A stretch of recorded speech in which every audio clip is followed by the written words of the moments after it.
Hello po mga kalagalag, welcome back po sa aking YouTube channel.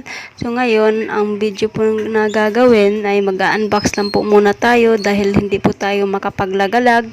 So i-unbox ko lang po tong order ko sa Lazada. Umorder ako ng Gory Cream. Ito po yung nakikita ko sa mga TikTok, yung talagang nakakaputi siya. So ito po yun.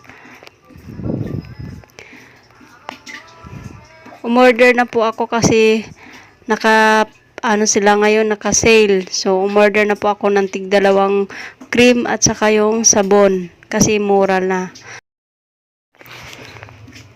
So ang presyo nito mga kalagalag, ito yung Gory Cream is ang regular price talaga niya is 350.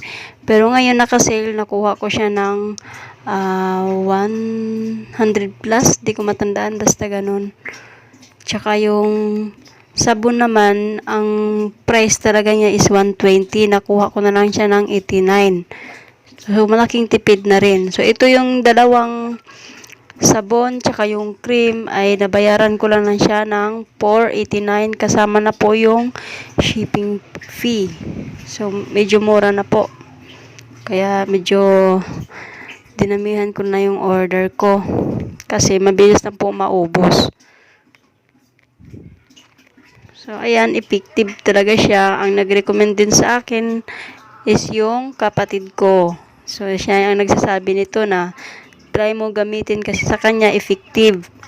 Pumuti yung kilikili niya. So ako naman, maitim yung kilikili ko, sinubukan ko. Talagang effective po talaga siya. Nakakaputi.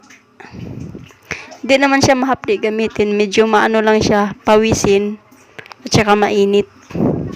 So, okay naman siya. So, ayan lang. Salamat sa panonood. Bye!